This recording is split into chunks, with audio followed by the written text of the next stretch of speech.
Buen día, estimadas, estimados estudiantes. Les habla el doctor Rosell. Como ustedes están viendo en pantalla, nos corresponde el tema del pronóstico periodontal. Esperando que se encuentren bien, de salud y de ánimo. Iniciaremos nuestra clase de hoy día, que es un tema bastante significativo, es más teórico, pero lo que sí es muy importante en el plan de diagnóstico, pronóstico y tratamiento de la enfermedad periodontal. Para esto, entonces, vamos a ir viendo todos los pasos que se deben tomar en cuenta para esta situación de este tema. Aquí tenemos la definición. Como ustedes pueden ver ahí, ¿qué es la definición del pronóstico? La capacidad para determinar el curso, duración y terminación de una enfermedad. O sea, cualquier enfermedad nosotros podemos pronosticarla, cuánto tiempo puede durar, qué curso va a seguir y cuándo va a terminar esta enfermedad, sin que ésta sea tratada.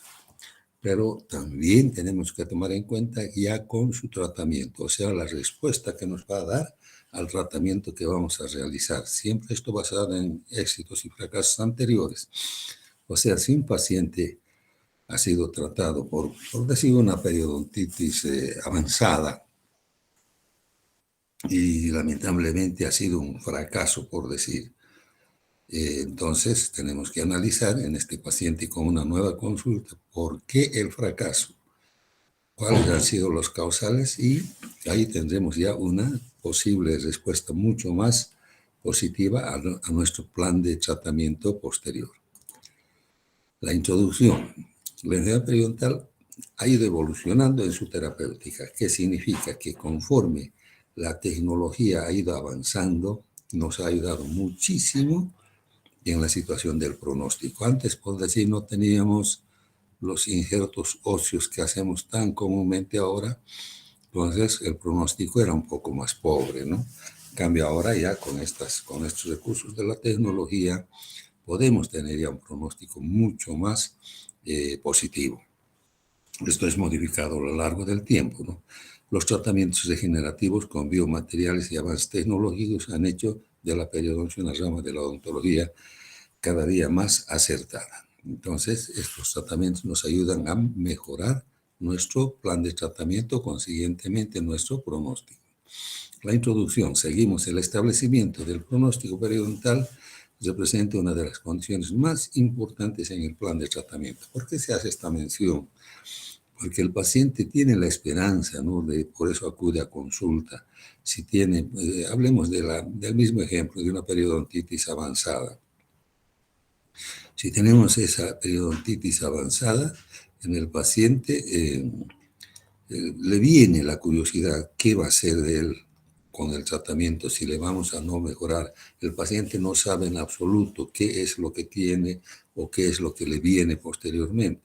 Entonces, en este pronóstico nosotros ya le estaríamos dando las pautas de lo que puede ser, digo, porque tampoco podemos afirmar con certeza lo que va a ser. Entonces le decimos al paciente, si le hacemos este tratamiento, consiste en esto, explicarle muy sutilmente y hacer que el paciente no se entienda, pero hacerle notar que el paciente también tiene que poner de su parte su control de placa, las indicaciones que le hagamos. Entonces, ya que tanto el odontólogo como el paciente determinan su curso en torno a factores como relación costo-beneficio. Ustedes saben, siempre el paciente, como cualquier paciente, siempre se preocupa más o menos cuánto me va a significar este tratamiento. El paciente verá si sus recursos le permiten, además si el costo-beneficio es positivo, entonces hará cualquier sacrificio del paciente para lograr que se le rehabilite sus tejidos periodontales. Entonces, ahí también ya nosotros debemos indicarle, mire, acá le faltan estas piezas, acá tenemos que restaurarle con esto, con un plan de tratamiento específico, etcétera, e indicarle que va a ser un costo adicional aparte, pero que el tratamiento periodontal es primero y luego de eso, posteriormente, podrá haber sus restauraciones posteriores. La introducción sigue. Es difícil establecer patrones exactos para la asignación del pronóstico. Sin embargo, es indispensable tomar en cuenta ciertas características innatas y locales. No podemos decirles, decía inicialmente al paciente, esto va a resultar así, va a mejorar esto, le vamos a hacer esto, esto, esto. Por eso se dice acá que es difícil establecer patrones exactos. La asignación del pronóstico debe ser respaldada por un adecuado diagnóstico. Es lógico, ¿no? Si tenemos al paciente que le hemos hecho su historia clínica, su historial clínico, hemos visto que tiene una ex enfermedad, un buen diagnóstico pues nos va a llevar a un pronóstico adecuado y lo que nos va a llevar a un tratamiento muy, muy exacto y preciso. Se deben tomar en cuenta todos los agentes que contribuyan con el curso de la progresión de la enfermedad. Ahora, el pronóstico periodontal, los parámetros para una clasificación sencilla. Resumido, entonces, el pronóstico es la predicción del curso probable de una enfermedad y determina, por ejemplo, la respuesta al tratamiento, lo que hemos dicho, ¿no? Sin tratamiento o con tratamiento. Y el pronóstico, por supuesto, es distinto. El asignar un pronóstico a un paciente, a un diente particular, brinda una información crítica en el desarrollo de un plan de tratamiento, ya que el objetivo general como profesionales de ciencias de la salud es devolver y o mantener adecuada función masticatoria. Sensiblemente el paciente acude a consulta por una pieza X que haya tenido algún problema y nosotros le vamos a explicar qué es lo que tiene de acuerdo a su diagnóstico y le vamos a explicar nuestro pronóstico. De esta manera se puede solucionar esto. Pero también tenemos que explicarla que no es cuestión de solucionarla como urgencia simplemente el tratamiento de una sola pieza, sino todo el sistema en su conjunto. A eso se refiere esta parte, ¿no? El paciente debe conocer el pronóstico integral, lo que estamos hablando, ya que esto hará que tome parte en la toma de decisiones. Entonces al paciente le decimos, si le vamos a tratar esta pieza solamente, usted va a tener estos problemas a explicarle, ¿no? En forma que él también nos entienda y él asumirá ya sus decisiones. Entonces, en conjunto con el paciente y el odontólogo, se va a tomar una determinación para el tratamiento posterior que le sirva a más largo tiempo. Entonces, el tratamiento observe diferencias y en este caso se motive con los cambios que se observan antes y después de una fase higiénica. Eso de la fase higiénica debemos siempre reiterar desde un principio en el paciente. Eso es lo importante, lo básico para cualquier tratamiento que se tenga que realizar. Entonces, el pronóstico en casos de que el paciente no tenga un buen control de biopelícula, debemos hacerle entender que va a ser un fracaso, pero no por culpa nuestra, sino por culpa de él, que no nos escuche las indicaciones que le hagamos. Entonces, el pronóstico establece una proyección basada en éxitos y fracasos anteriores que han sido documentados y evaluados para hacer este ejercicio una experiencia valiosa, lo que hemos indicado hace un momento. Se define pronóstico médico como el curso o patrón de una enfermedad en un tiempo. Lo que hemos dicho también, otras definiciones indican que el pronóstico es la predicción del futuro patrón de enfermedad en términos de su resultado desde el comienzo hasta el tratamiento. O sea, el paciente que tiene el problema X, desde un principio, hacerle notar que esto ha ido evolucionando y va a ir evolucionando hasta tener un desenlace final más lamentable. Dentro de los factores innatos y adquiridos más importantes a considerar están los siguientes. La edad. Se ha visto que conforme avanzan los años, avanza la pérdida de inserción. Esto es cierto, ¿no? Podríamos comparar con una movilidad. Nuestra movilidad, lógicamente, al pasar el tiempo se va deteriorando. Es lo mismo. Entonces, en el tejido periodontal, la pérdida de inserción se va perdiendo gradualmente conforme pasan los años, ¿no? Ahora es la etnia. Es un factor también innato y adquirido. Hay un predominio mayor en la etnia negra. Sensiblemente, estos pacientes de raza negra tienen un potencial socioeconómico bajo. Los que tienen un potencial socioeconómico más alto son de pronóstico más positivo. Vamos a ver por qué. Género, bueno, el paciente no significa que tenga plata, más plata tenga mejor dentadura, mejor. No, lo que sucede es que él tiene los recursos para hacer la consulta, para adquirir sus elementos, sus implementos para su aseo personal, etcétera, ¿no? A eso se refiere el potencial socioeconómico bajo. Ahora, el género. Las mujeres presentan mayor predisposición, ya que el componente hormonal juega un papel importante. Sensiblemente acá las damas tienen el problema de los cambios hormonales que son mucho más significativos que en el varón. Entonces eso repercute también para el pronóstico, para el plan de tratamiento. Pero vamos a ver más adelante que lamentablemente los varones somos un tanto más descuidados y tenemos más problemas periodontales. Ahora, pacientes fumadores representan 2.7 veces más pérdida de piezas dentarias que los pacientes no fumadores con enfermedad periodontal crónica de moderada a avanzada. O sea que el fumar es una contraindicación en estos casos de la periodontitis. Los factores psicológicos como la falta de empleo, el estrés laboral y eventos negativos a lo largo de la vida humana aumentan la posibilidad de padecer enfermedad periodontal, por supuesto. Y ustedes saben que en toda enfermedad prácticamente el estrés, el aspecto psicológico es muy determinante. Por eso se toma en cuenta como un factor innato, adquirido, en estos pacientes que tienen problemas psicológicos y más que todo el estrés. Luego, las enfermedades sistémicas como pacientes con VIH. Pacientes VIH positivos, lamentablemente, tienen una mayor predisposición a la enfermedad periodontal. Consecuentemente, nuestro pronóstico también en estos pacientes ha de ser un tanto más negativo, igual que pacientes diabéticos. También estos pacientes, lamentablemente, tienen una mayor predisposición porque sabemos que las terminales de circulación de la sangre están muy reducidas en la luz, perdón, de tal manera que el torrente circulatorio está disminuido y consecuentemente el intercambio de capilares arteriales venosos es más disminuido, más reducido. Por eso es que también son más susceptibles en que el pronóstico sea más negativo. La cooperación del paciente es de suma importancia, lo que les estoy diciendo, ¿no? Para evaluar el pronóstico y a mayor compromiso por parte del paciente, mejores resultados. Esto desde la primera visita debemos reiterar en el paciente su condición de control de biopelícula, su condición higiénica.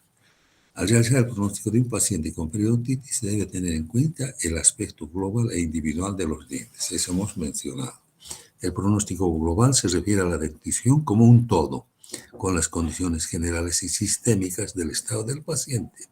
Entonces acá ya tenemos que tomarlo, la dentadura como un todo y además las condiciones generales y sistémicas del estado del paciente. Tenemos que ver si adolece de alguna enfermedad de base o alguna situación que contribuya a la al mal resultado del tratamiento. Entonces, el pronóstico individual toma de cada diente las características específicas y varios factores que los rodean. Entonces, nosotros en el examen vamos a ver qué piezas están peor que otras o mejor, etcétera, ¿no? Los factores a considerar cuando se realiza un pronóstico son porcentaje de pérdida ósea. Por supuesto, si tenemos una pérdida ósea incipiente, tendremos un pronóstico mejor. Si tenemos una pérdida ósea mayor, entonces el porcentaje es determinante, ¿no? Hay más pérdida, pronóstico más negativo. La profundidad del sondaje, igual ustedes saben, con nuestra sonda periodontal revisamos la profundidad del surco, la profundidad de la bolsa, y si es más profunda, el pronóstico también va a ser más negativo. Distribución y tipo de la pérdida ósea. Entonces, ¿a qué se refiere, perdón, cuando la pérdida ósea es similar o hay alteraciones? por decir en cara proximal, una pérdida más profunda o en vestibular, etcétera. A eso se refiere la distribución del tipo de la pérdida ósea. La presencia y severidad de furcación en piezas multiradiculares, cuando la pérdida ósea ha abarcado hasta la furca, también nuestro pronóstico va a variar. La movilidad de la pieza dentaria no es lo mismo que una movilidad fisiológica normal que con una movilidad grado 1, grado 2. La relación corona-raíz, sensiblemente cuando hay pérdida del soporte óseo, la relación de la raíz es muy pequeña con relación a la corona. A eso se refiere esto, la relación corona-raíz. La pérdida ósea es determinante, en este caso, el soporte del tejido periodontal de soporte, la reiteración. Luego, la forma de las raíces es también, por decir, raíces cortas, cónicas, multiradiculares, etcétera, es también determinante para nuestro pronóstico y plan de tratamiento. La implicación pulpar se refiere cuando hay problemas en los que la pulpa ha sido afectada por un proceso carioso, por decir, entonces ahí ya tenemos una lesión endoperiodontal, que también el pronóstico nos va a hacer variar para tomar en cuenta nuestro plan de tratamiento. Las caries, por supuesto, cuando hay caries, siempre nosotros atendemos al paciente de inicio, inmediatamente debemos referirle para que se haga su tratamiento de caries, para que preserve con mayor conciencia la dentadura que le queda al paciente. La posición dental y relación oclusal, también muy importante. Cuando unas piezas están inclinadas, por decir, la relación oclusal está alterada, entonces la posición de la dentadura también es muy importante en el pronóstico. Luego el valor estratégico, a qué se refiere, que cuando, por decir, tenemos un par de molares, están en antagonismo preciso, exacto, y le faltan otras piezas, entonces ese valor estratégico de ese par de molares es muy importante tomarla en cuenta para nuestro pronóstico y la preservación de esas piezas. La habilidad y conocimientos del operador. Por supuesto que nosotros aprendemos lo que aprendemos para aplicarlo en el paciente que vamos a tratar. La historia de la enfermedad, ya les he dicho, cuando hacemos nuestra historia clínica, nosotros sabemos los antecedentes que nos da el paciente y tomarlo en cuenta para nuestro pronóstico y plan, diagnóstico, pronóstico y plan de tratamiento. La edad hemos indicado ya, pacientes de más edad tienen un mayor deterioro del tejido periodontal de soporte principalmente. El estado médico o sistémico. Hemos indicado también los casos como la diabetes, el VIH, etc. Pronóstico individual del diente. Hemos indicado también la velocidad de progresión. Eso tenemos que tomar en cuenta cómo el problema avanza en el paciente, si es de rápida o lenta progresión. Entonces, en esos casos, también tenemos que tomar en cuenta para nuestro pronóstico. Luego, la cooperación del paciente, que hemos indicado que lo debemos tomar en cuenta desde un inicio.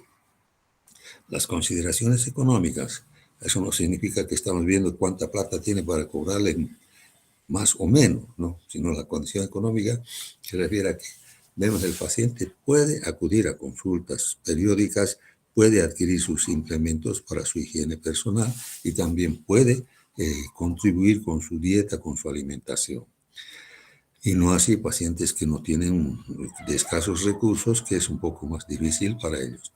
Luego, conocimientos y habilidad del odontólogo, hemos reiterado también. Factores etiológicos, cuáles han sido las causas de los problemas a los cuales tenemos que atacarlos. Y finalmente, los hábitos orales, como ser, por decir, masticación de palillos de fósforo, cualquier cosita de esas, tomarlas en cuenta, ¿no? Morderse las uñas, etc. Factores de pronóstico general. Los factores de pronóstico general son la edad, condiciones sistémicas, número de dientes afectados, cooperación del paciente, economía, estado cultural, conocimiento sobre la enfermedad, hábitos perniciosos, patrón de la progresión de la enfermedad. Todas estas cosas debemos tomar en cuenta para el pronóstico general.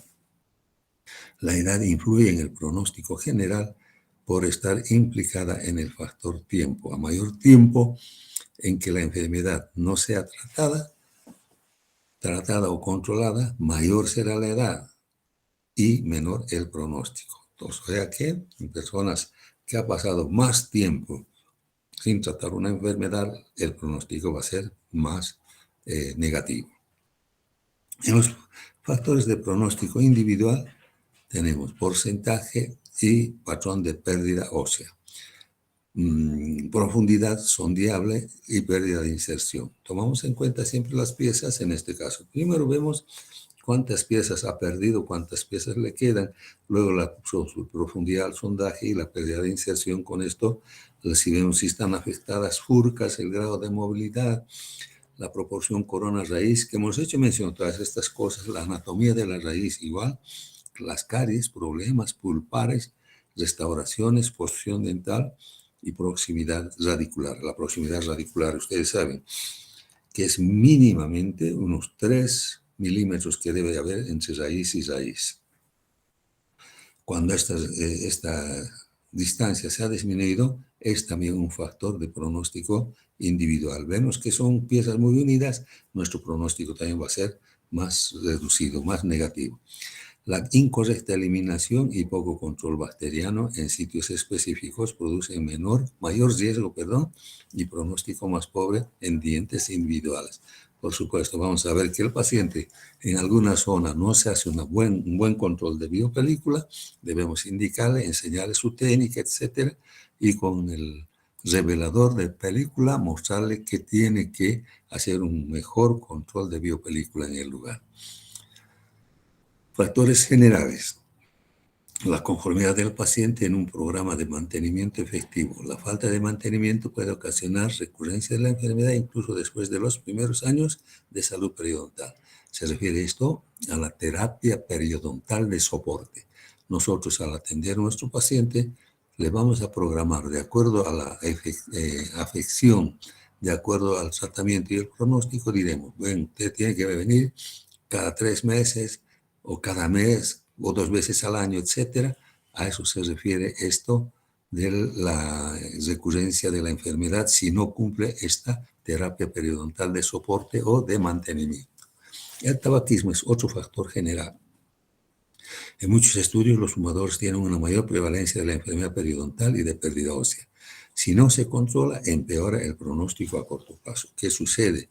Lamentablemente, el cigarrillo, ustedes saben, en boca altera desde el tejido, desde las mucosas y también en los surcos, etcétera, que reduce la irrigación sanguínea. Y esta reducción contribuye a que nuestro pronóstico sea más bajo, más negativo. La diabetes, hemos indicado igual, los pacientes diabéticos tienen mayor prevalencia de enfermedad periodontal y una mayor pérdida ósea, ya que la diabetes afecta la respuesta del huésped, disminuyendo la función de los leucocitos. En los pacientes diabéticos, lamentablemente, la barrera de inmunidad, como son los leucocitos polimorfonucleares, están disminuidos en su accionar.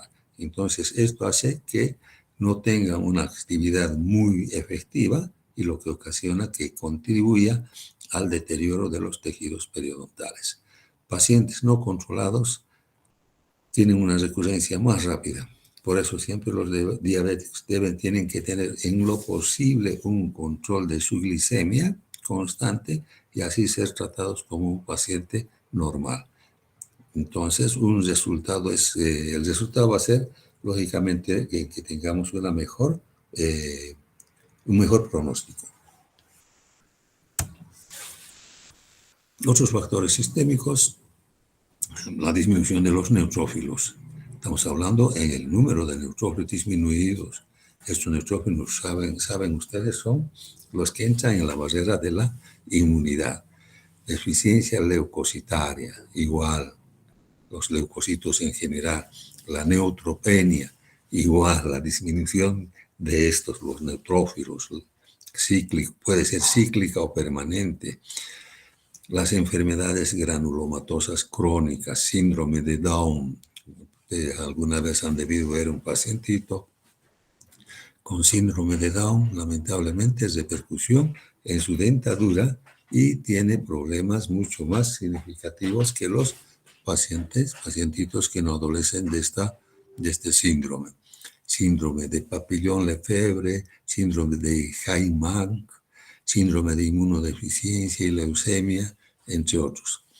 El periodonto también puede verse afectado por medicamentos como la fenitoína, nifedipina y ciclosporina, estos medicamentos que los utilizan para tratamientos los médicos generales que en convulsivantes, pacientes convulsivantes, perdón, el medicamento es anticonvulsivante, entonces esto que provoca agrandamiento de las encías, o sea, estaría provocando bolsas falsas sin pérdida de inserción. Pero estas bolsas falsas que ocasionan la acúmulo de mayor placa en la profundidad de la bolsa. Entonces, ¿qué sucede? Que ahí el paciente no se puede hacer un buen control del biofilm. Eso es en cuanto a factores sistémicos. En cuanto a factores locales, profundidades sondeables extensas y severidad en la pérdida de inserción. Cuando hacemos el examen de una pieza, vemos ya la profundidad a la que está ingresando el instrumental. Entonces, con zonas más profundas, vamos a ver que el problema del pronóstico va a ser también más negativo.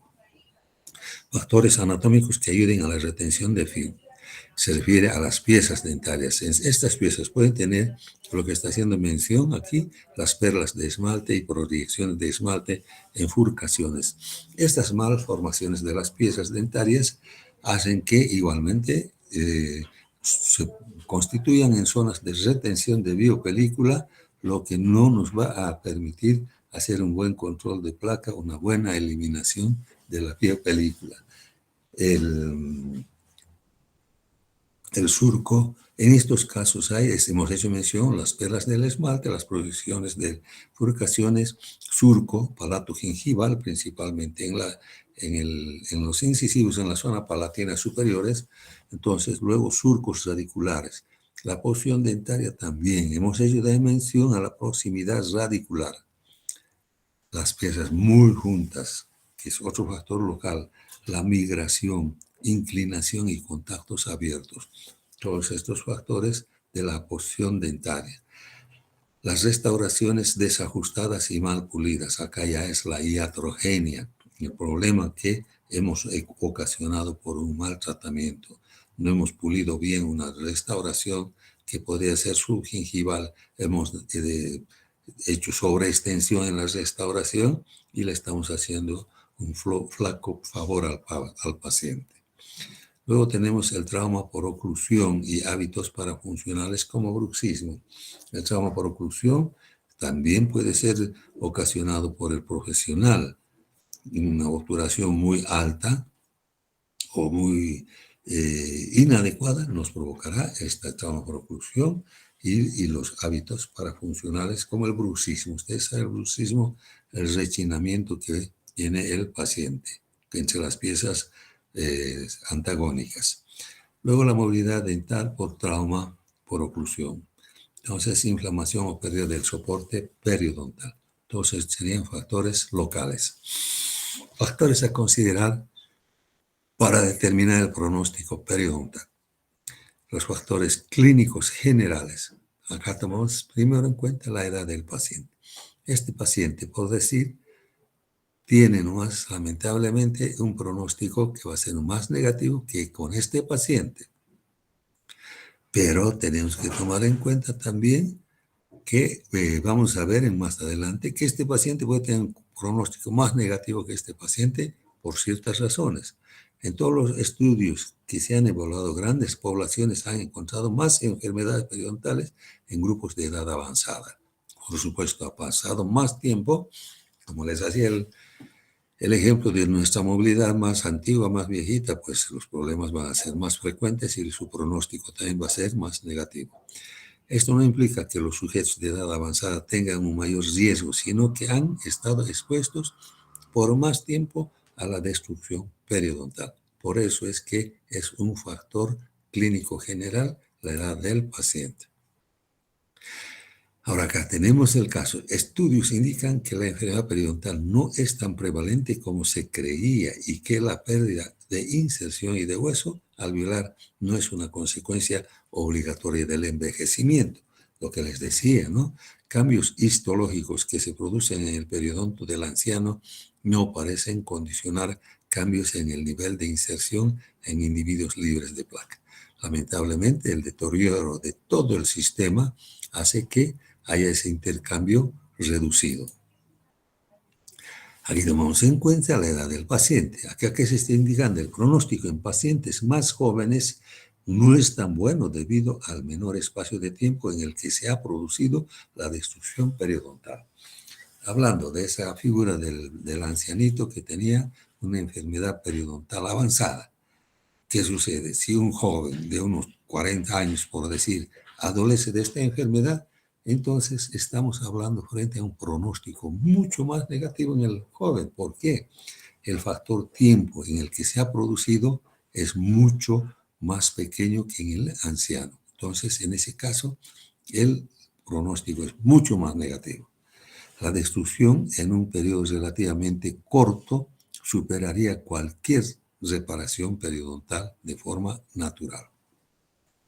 Por esto el pronóstico es más favorable a mayor edad, simplemente por el hecho de que a mayor edad más tiempo ha tenido que llevar la enfermedad para establecerse. En cambio, si un joven ha llevado menos tiempo para establecerse la misma enfermedad, pues tiene un pronóstico más negativo. Lógicamente que eso no es generalizado, ¿no? Más que todo eso, estamos viendo que en la edad avanza y el pronóstico va también disminuyendo.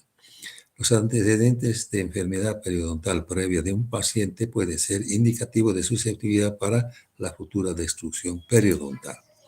La gravedad de la enfermedad es otra causal. Las siguientes variables deben registrarse cuidadosamente ya que son importantes para determinar la historia del paciente más allá de la enfermedad periodontal. La profundidad de la bolsa. Hemos indicado ya que las bolsas más profundas van a indicarnos que la enfermedad más grave lógicamente tienen pronóstico. La profundidad de la bolsa entonces contribuye a la gravedad de la enfermedad. Por el nivel de inserción, por supuesto. Si la profundidad de la bolsa es mayor, el nivel de inserción es mayor, entonces la gravedad de la enfermedad hará que también el resultado, la respuesta sea más negativa, o sea, un pronóstico más reducido. Luego, el grado de pérdida ósea. Por supuesto, si vemos que un paciente tiene una pérdida ósea bastante significativa, estamos hablando de una enfermedad más grave. Y finalmente, el tipo de defecto óseo. Cuando tenemos una pérdida ósea horizontal, si la pérdida ósea horizontal es bien avanzada, lamentablemente el pronóstico es también mucho más reducido. En cambio, si tenemos una pérdida ósea avanzada, pero irregular, que no sea horizontal, sino angular o vertical, es un pronóstico más positivo. Vamos a ver más adelante. La gravedad de la enfermedad, seguimos el nivel de inserción clínica, como ustedes están viendo esta figura, aquí hay una exposición ya del cemento radicular por una resorción periodontal. En alguna ocasión les he explicado que la resorción ósea y la recesión es de encía, y cuando es de ambas hablamos de resorción periodontal. Nivel de inserción clínica revela la extensión aproximada de superficie de la raíz que está desprovista de ligamento. Por supuesto, estas zonas ya no tienen ligamento periodontal, no tienen dónde soportar. Y al examen radiográfico va a mostrar la cantidad de superficie radicular incluida en el hueso. Vamos a ver radiográficamente cuánto de hueso y qué forma de destrucción de hueso existe. Seguimos hablando de la gravedad de la enfermedad, la profundidad de la bolsa. No está necesariamente relacionada con la pérdida ósea. ¿A qué se refiere? Puede haber una bolsa, por decir, de 6 milímetros, pero su nivel de inserción puede estar a los 4 milímetros. Entonces, a eso se refiere que la profundidad de la bolsa no necesariamente está relacionada con la pérdida de inserción. En general, un diente con bolsa profunda y poca pérdida de inserción, lo que les estoy diciendo ahorita, y de inserción tiene un mejor pronóstico que con una bolsa superficiales y pérdida ósea. Lo que les decía, ¿no? Una pérdida ósea horizontal que sea superficial, pues eso ya tiene un pronóstico más negativo, lamentablemente. La profundidad de la bolsa. Aquí pueden ver ustedes la radiografía acá, es lo que les decía, el pronóstico se ve afectada negativamente si la base de la bolsa está cerca del ápice. Vemos acá, la base de la bolsa está cerca del ápice, es entonces un pronóstico más negativo. La presencia de enfermedad apical como resultado de la participación de una endodoncia también empeora. Si tenemos acá problema endodóntico, están viendo acá, esto ha llevado a aquel problema, la mortificación pulpar, que repercute hasta el ápice y consecuentemente al tejido periodontal. Acá en estos casos ya nuestro pronóstico se ve más disminuido y simplemente ya tenemos que hacer interconsulta para la endodoncia respectiva, donde va a mejorar considerablemente nuestro pronóstico. Altura del hueso remanente. Lo que les decía hace rato, aquí estamos viendo radiográficamente la altura del hueso remanente. El pronóstico también puede estar relacionada con la altura del hueso. Eso hemos indicado, lo que hace la relación de la raíz y corona. Están viendo ustedes acá una raíz sumamente corta en relación a una corona ya larga. Entonces, la altura del hueso remanente es por lo general un punto intermedio dentro del pronóstico. Y la radiografía nos indica, lamentablemente, que en estas zonas donde los tejidos son más densos, no se alcanza a ver una resorción que está más hacia apical. La evaluación del nivel del hueso es insuficiente por sí sola para determinar el pronóstico global. El tipo de defecto. Acá estamos viendo el tipo de defecto óseo, estamos hablando. Acá están viendo ustedes en estas radiografías distintas formas de defecto. El pronóstico de la pérdida de hueso horizontal depende de la altura del hueso existente, ya que es poco probable que se logre regeneración. Este es un proceso crónico ya.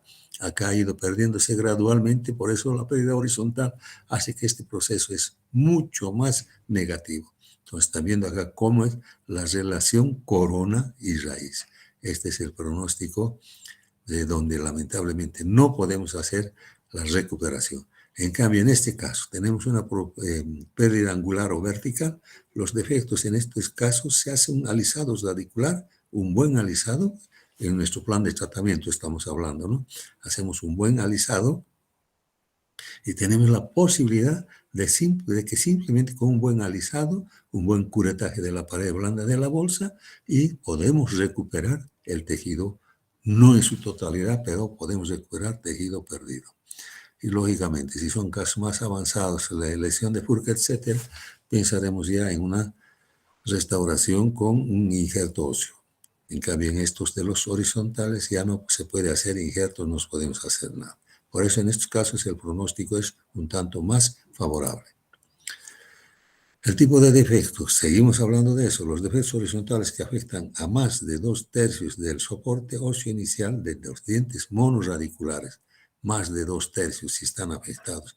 La única forma de mejorar el pronóstico es con la reducción del compromiso funcional individual. O sea, acá tenemos que evitar que estas piezas funcionen por decir, una sola pieza. Entonces, en esto, ¿qué se hace? La ferulización, como se está viendo acá, la ferulización con ajustes oclusales, por supuesto. Tenemos que ver que las piezas posteriores tengan un ajuste oclusal bien adecuado para preservar estas piezas. No es cuestión de ponerle solamente la férula y solucionado el problema, no. Evidentemente se optimiza la función de estas piezas con la férula y de restauraciones protésicas además. Pero aquí, como vemos, pueden ver ustedes casos en los que hay una pérdida ósea muy, muy significativa, la presencia de irritantes locales muy hacia apical, perdón. En este punto, el pronóstico individual dependerá mucho de la demanda funcional del diente o dientes involucrados. Si estas piezas van a trabajar mucho, el pronóstico consecuentemente va a ser más de pronta pérdida. En cambio, los incisivos se consideran dientes más fáciles de mantener en esta situación que los premolares y los caninos. Ustedes saben que los caninos protegen a los anteriores, a los incisivos. Los incisivos se los compara con una tijera para cortar. Los caninos se los compara con un puñal para desgarrar. Y estos simultáneamente están también protegiendo a los posteriores, principalmente a los premolares. Entonces, estos incisivos, como hemos indicado, con férula o restauración protésica se puede preservar. Aquí estamos viendo ahora el número de dientes remanentes. ¿Cuándo hay número? Vean ustedes cuán pérdida de tejido óseo. En estos casos, estas piezas ya no merecen, no ameritan mantenerlos porque van a seguir ocasionando la pérdida ósea. Entonces, hay que nomás ser radical, tal vez pensar en una restauración protésica, etcétera, pero ya con un pronóstico totalmente negativo. Deben ser adecuados para resistir las fuerzas oclusales sin que induzcan daño en el periodonto que está disminuido. Estos son periodontos disminuidos ya incluso al extremo de que el tejido óseo está en ápice. Estamos hablando del número de dientes remanentes.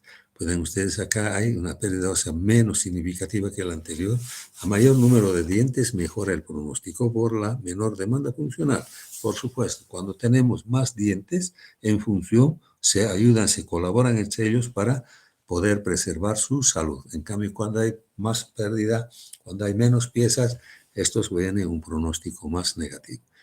Y finalmente aquí la localización de los dientes mejora el pronóstico. El mejor diente es que se tengan en ambas hemiarcadas que solo en una hemiarcada. En una hemiarcada vamos a tener un pronóstico más negativo.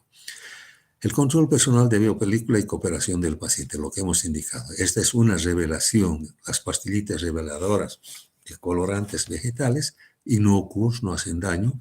Esto incluso se le debe enseñar al paciente. Estos son económicos. Esto tiñe la placa bacteriana, la biopelícula, lo que el paciente debe eliminar con su cepillado. Es objetiva la demostración que hace aquí el paciente de su control de placa. Nosotros le vamos a indicar su técnica de cepillado para que, de acuerdo a cada caso, y él realice un buen control de biopelícula y tenga un pronóstico más favorable. Ahora la raza, como hemos indicado, lamentablemente está dada mayormente en los individuos de raza negra que hemos hecho mención también del factor económico en estos, no solo en los individuos de raza negra, sino blanca, caucásica, etcétera. Pacientes con escasos recursos tienen menos posibilidades de controles periódicos profesionales y también de adquirir sus implementos de su aseo personal. En todos esos casos, la raza también es determinante. Sin embargo, estos hallazgos se podrían achacar a condiciones socioeconómicas y culturales.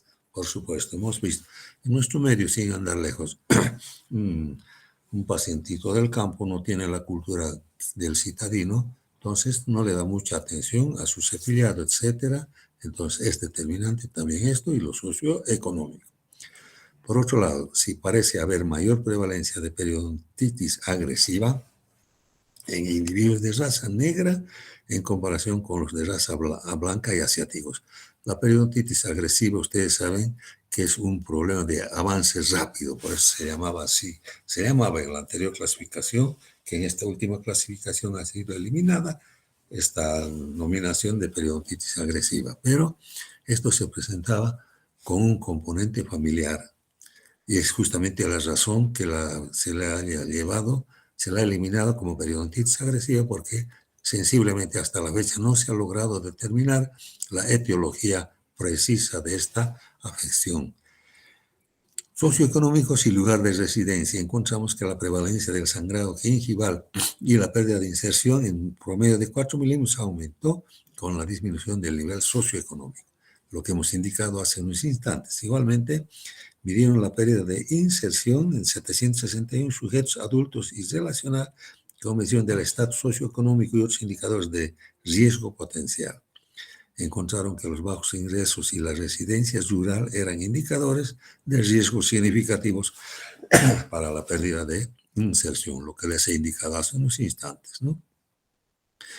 Ahora, en sujetos de mayor edad encontró que los negros de estatus socioeconómico bajo tenían significativamente mayores incidentes de pérdida de inserción.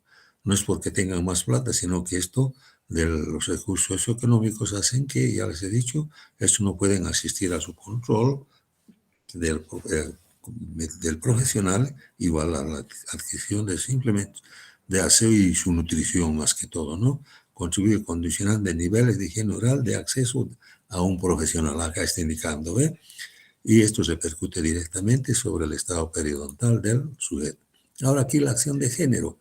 Estamos viendo aquí la pulseta entre una dama y un caballero. Mayor prevalencia de pérdida de inserción en hombres que en mujeres. Lo que les decía hace rato, los cambios hormonales son más significativos para que la pérdida ósea o los problemas periodontales sean mayores en damas que en caballeros. Pero aquí cambia la figura. ¿Por qué? Las diferencias por sexo en la prevalencia y gravedad de la periodontitis se relacionan más con hábitos. Eso les decía, ¿ve? Los hábitos, lamentablemente, nosotros los varones somos un poco más descuidados, menos pulcros que las mujeres sensiblemente, eso tenemos que reconocer. Entonces, los hábitos de prevención que con factores genéticos. Entonces, el factor género acá se descarta la cuestión de cambios hormonales simplemente por los hábitos que tienen más las damas. Diferencias hormonales y diferencias de la higiene oral. Se menciona, ¿no? Las hormonas que en las damas y la higiene oral en los varones. Los hombres estaban en mayor riesgo de pérdida de inserción. Se observaron pérdidas de inserción de 3, 4, 5 milímetros en el periodo de 23, 44, 55 porcentajes respectivamente, más en hombres que en mujeres. Factores sistémicos y ambientales. El tabaco, otra cosa que vamos a ver acá, el fumar aumenta el riesgo de la enfermedad periodontal de 2 a 6 veces más. ¿Qué pasa? Disminución del sangrado gingival en los fumadores debido a la vasoconstricción. Perdón. El fumador, el que tiene el humo, la nicotina en la boca, hace que haya vasoconstricción capilar. Entonces, la vasoconstricción hace que la irrigación terminal disminuya considerablemente. Entonces, a eso se debe que el tabaquismo es un factor de riesgo muy significativo. Sistémico. La alta tasa de queratinización. Igualmente, este tabaco hace que la queratinización de estos tejidos sea mucho más alta y por consiguiente también está contribuyendo a la pobre irrigación. Estamos hablando de las mucosas, de las encías. Mayor índice de placa y cálculo. Por supuesto, también contribuye a que estos pacientes fumadores hacen que haya mayor cantidad de biopelícula, como posteriormente convertido en el cálculo. La profundidad de la bolsa es mayor en los fumadores debido al aumento de la pérdida de hueso alveolar. Contribuye en este sentido incluso a la pérdida de hueso alveolar, colaborados con la presencia de los irritantes locales. Luego tenemos que en estos pacientes se encontraron en fumadores de 2, 10, 11, 20 cigarrillos por día, se asoció con un aumento de prevalencia de una pérdida del 0,5, 5 y 10% de inserción. Es un porcentaje bastante significativo. No fumadores tienen mejor pronóstico, perdón. Ahora que encontraron la prevalencia de la enfermedad periodontal y pérdida de masa ósea. Por supuesto, hemos visto que la presencia de los irritantes locales va a contribuir a que se pierda también el tejido óseo. No será directa la acción de la nicotina del tabaco, pero la contribución a la mayor formación de los irritantes locales. Luego tenemos los estudios mostraron efectos negativos sobre los resultados de tratamientos no quirúrgicos y quirúrgicos, especialmente procedimientos regenerativos. Si no se controla, empeora el pronóstico a largo plazo. ¿Qué tenemos que hacer? Siempre al paciente indicarle que tiene que dejar de fumar. Lamentablemente es una indicación un poco radical, pero si quiere su mejoría, él tomará conciencia y nos colaborará. Por otra parte, se necesita un cierto periodo de uso discontinuo para aliviar su efecto sobre el periodonto. Acá pueden ver ustedes cómo es de compleja la mezcla de 4.000 componentes con propiedades del cigarrillo. Las citotóxicas, ustedes saben, la toxicidad ante las células, se quiere decir eso, ¿no? El tabaco, lamentablemente. La mutagénesis, que hace el equilibrio que existe entre las células y los tejidos, están cambiando, están mutando. Entonces, a eso contribuye el tabaco. La carcinogénesis, saben ustedes, el ocasionar el cáncer. Entonces, los componentes de este cigarrillo, ¿qué tienen? Se resume en esto, ¿no? El monóxido de carbono y la nicotina y el alquitrán.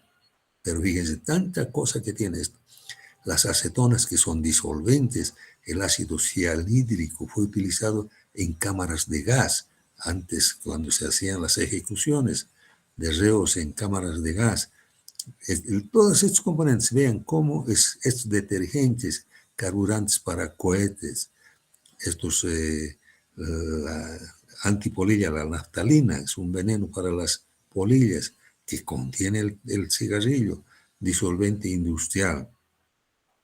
El arsénico, como ustedes saben, es un veneno para matar ratas, ¿no? La nicotina utilizada como herbicida y insecticida. Imagínense la nicotina que estamos fumando los fumadores. Luego el cadmio utilizado en pilas, las benzodiazepidinas, polonio, etcétera, son sustancias cancerígenas conocidas. El polonio, elemento radioactivo, monóxido de carbono que está haciendo mención acá, el cloruro de vinilo utilizado en las bolsas plásticas, todas estas cosas que contiene el cigarrillo, los estamos introduciendo voluntariamente a nuestro organismo. Entonces la nicotina es un alcaloide venenoso adictivo. Ustedes saben que los alcaloides se obtienen de distintas plantas, pero un ejemplo podemos indicar nada más la cocaína. Y esto es por eso adictivo. Entra en el cuerpo por absorción de la mucosa. Ustedes saben que, por ejemplo, cuando la inhalación de las drogas por la nariz, esto entra al cuerpo por la mucosa, y del cigarrillo igual por la mucosa oral, la piel o inhalación a través de los pulmones. Este humo está entrando hasta los pulmones y de ahí se está diseminando a nuestro organismo. Un lindo favor, grato favor que nos estamos haciendo. Efectos perjudiciales, células periodontales. Por supuesto, directamente va a afectar en las células del tejido periodontal, tanto de protección como de soporte. Inhibe el crecimiento de fibroblastos. Fíjense ustedes, los fibroblastos del ligamento periodontal y de las encías, la producción de fibronectina y de colágeno. Inhibe todo esto el cigarrillo. Presenta un crecimiento y contenido de proteínas disminuido, membranas celulares dañadas y formas atípicas, y favorecen la pérdida del hueso alveolar. Entonces son los resultados tan agradables del cigarrillo, ¿no? Dejar de fumar puede afectar el resultado del tratamiento y por lo tanto el pronóstico. Pacientes con periodontitis leve moderada, pacientes que son fumadores, entonces dejar de fumar puede llevar a un pronóstico ya bueno. En cambio, en periodontitis severa, el dejar de fumar puede llevar a un pronóstico regular. Claro, lógicamente mejora que al tiempo puede ser ya de un pronóstico bueno, pero dejar de fumar. Ahora otro contribuyente, la diabetes mellitus, lamentablemente otro significativo, aumenta la susceptibilidad del huésped a la enfermedad periodontal. Luego, la diabetes altera la respuesta de los tejidos periodontales a irritantes locales, aumenta la pérdida ósea y retarda la cicatrización de heridas. El pronóstico depende del cumplimiento del paciente en relación al estado médico y dental. Por eso tienen que ser pacientes controlados en su diabetes. Van a perdonar que acelere un poquito por el factor tiempo. Pacientes bien controlados con diabetes periodontitis entre leve y moderada que siguen un tratamiento periodontal recomendado deben tener pronóstico favorable. Pacientes bien controlados con periodontitis leve. Pacientes no controlados incrementa el riesgo de progreso de la enfermedad. Osteopenia, que ya osteopenia, estamos hablando ya del hueso. Acá tenemos un hueso normal, un hueso con osteopenia y un hueso con osteoporosis. Por eso hacemos mención de acá la osteopenia y la osteoporosis. ¿Qué es la osteopenia? Perdón. ¿Qué es la osteopenia? La osteopenia es una reducción de la masa ósea debido a un desequilibrio entre la resorción ósea y la formación que lo favorece la resorción y que resulta la desmineralización de los huesos y osteoporosis. Entonces, fíjense acá cómo este tejido sano se va convirtiendo en la osteopenia. La masa, la matriz celular, la matriz ósea, hace que esta se vaya mineralizando, se va perdiendo y se va haciendo este tejido más esponjoso, más poroso. Peor cuando ya existe la osteoporosis declarada, vean ustedes cómo las trabeculados es mucho más amplio, más numeroso, más, y lleva esto lamentablemente al riesgo de fracturas. Y es sensiblemente una enfermedad silenciosa que se la detecta cuando sensiblemente ya se presentó una fractura. Entonces ahí ya tratamientos ya son mucho más complejos. Ahora, en la menopausia se encontró una asociación significativa entre la pérdida de hueso alveolar interproximal y la densidad mineral ósea sistémica, lo que hablábamos, la alteración hormonal. También informaron de una asociación más débil y no estadísticamente significativa entre la pérdida de inserción clínica y densidad ósea sistémica. Claro que siempre vamos a ver que hay una densidad ósea sistémica disminuida, tiene que tener nomás pues repercusión en los tejidos de ambos maxilares. Y es más, les diré que a veces la osteoporosis, las más de las veces, es detectada por el odontólogo cuando pide, por ejemplo, una radiografía y ve un tejido muy trabeculado, una sospecha, mandar a hacer su densitometría y nosotros ya referiremos para su tratamiento precoz.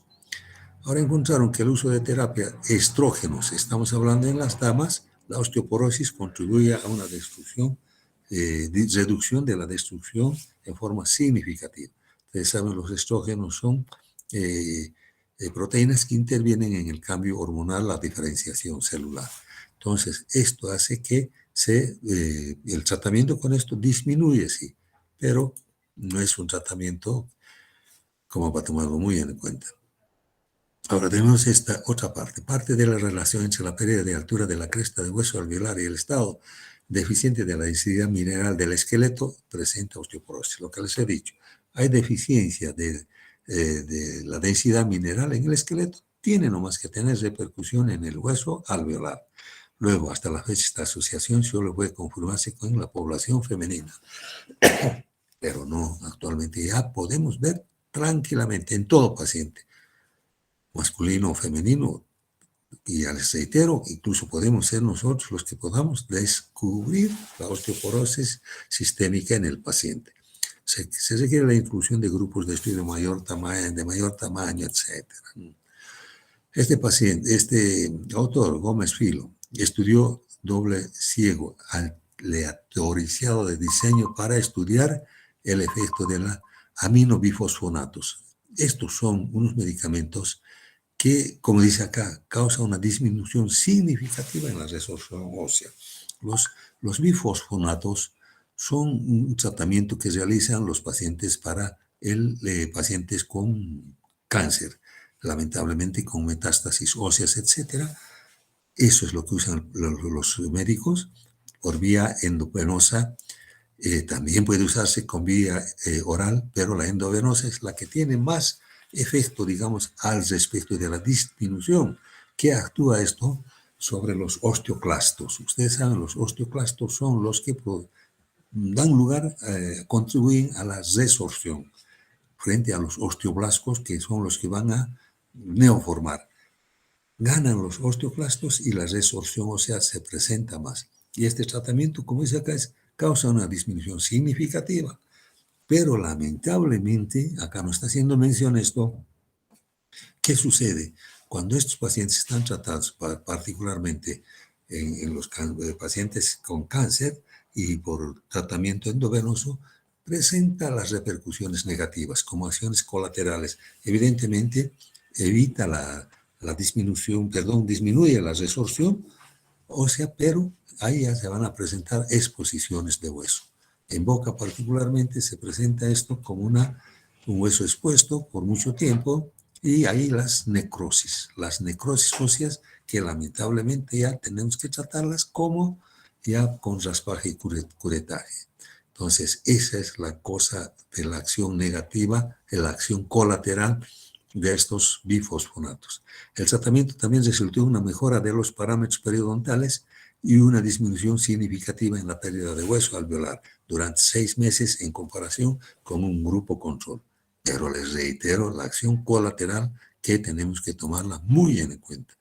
Estos estudios pueden sugerir que las mujeres con osteoporosis y la mala higiene oral están en un mayor riesgo de pérdida de inserción. Entonces, ¿qué sucede?